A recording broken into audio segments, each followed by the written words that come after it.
Bonjour et bienvenue dans cette nouvelle vidéo consacrée au calcul de pH pour des solutions acides ou basiques.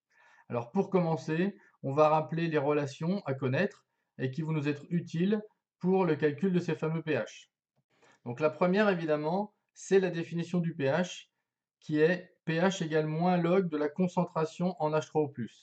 Alors H3O+, la concentration molaire en ion oxonium H3O+, en mol par litre. Alors, à l'inverse, évidemment, on peut retrouver la concentration en ion H3O+, par la relation, donc concentration, écrite entre crochets, égale 10 puissance moins pH. L'autre relation importante pour les calculs de pH, c'est issu du produit ionique de l'eau, qui s'écrit, donc le produit de la concentration en ion oxonium multiplié par par la concentration en ion hydroxyde est égal au produit ionique de l'eau, donc au Ke, qui vaut 10 puissance moins 14. Alors cette relation, elle est vraie dans toutes les solutions aqueuses, puisqu'elle est due à ce qu'on appelle l'autoprotolyse de l'eau, puisque l'eau étant un ampholyte, eh bien parfois il se comporte comme un acide, parfois il se comporte comme une base, il peut donc réagir sur lui-même, et il donne H3O+, et HO-. Donc cet équilibre fait que cette relation est vraie pour toutes les solutions aqueuses. Alors on commence par le pH d'une solution d'acide fort. Alors, dans les autres vidéos, on a vu que la réaction d'un acide fort avec l'eau était totale. Puisque cette réaction est totale, on peut en déduire que la concentration en ion H3O+, va être égale à la concentration en soluté apportée, qu'on appelle C. Alors pourquoi? Puisque donc, on apporte une concentration C en HA au départ, le HA donnant tous ces H+, eh bien, l'eau étant le solvant ici va être en excès, donc le HA va être le réactif limitant, il va entièrement disparaître, et la quantité de H3O+ obtenue va être égale à la quantité de HA présent au départ. Donc la concentration en H3O+ sera égale à la concentration du HA mis au départ. Donc on a H3O+ égale C, et d'après la première relation qu'on avait rappelée, on a pH égale moins log de C.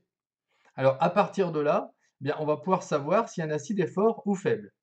Alors si on prend une solution acide de concentration donnée petit c, eh bien, on sait que si l'acide est fort, alors le pH de la solution est donné par pH égale moins log de C. Donc on calcule le pH, si on trouve cette valeur-là, c'est un acide fort. Par contre, si l'acide est faible, eh bien, le pH de la solution sera supérieur au calcul qui donne pH égale moins log de C. Alors de la même façon, on peut faire le calcul du pH d'une solution de base forte. Alors là, la base forte réagit entièrement avec l'eau. On peut en déduire de la même façon que pour l'acide, la concentration cette fois-ci en ion HO-, et cette concentration elle va être égale à la concentration de la base de départ, puisque comme tout à l'heure, l'eau est en excès, le A- sera le réactif limitant, il va entièrement disparaître, et la quantité de HO- sera la même que la quantité de A- au départ. Donc la concentration de HO- est égale à petit c. Avec le produit ionique de l'eau, on en déduit la concentration des ions H3O+, qui sera Ke sur HO-, donc Ke sur C. À partir de là, on calcule le pH par la relation pH égale moins log de H3O+, en remplaçant H3O+ par Ke sur C. On applique les relations des logarithmes. Donc le log d'un produit égale la somme des logs, et le log de l'inverse donne l'opposé du log. Donc ici, le moins log de C donne log de C. Et donc au final, on a le pH d'une base forte qui vaut 14 plus log de C. Alors comme pour les acides, on va être capable de dire si une solution est une solution de base forte ou de base faible à partir de la valeur de pH trouvée. Donc si on a une solution de concentration C, on sait que si la base est forte, alors le pH de la solution est donné par pH égale 14 plus log de C.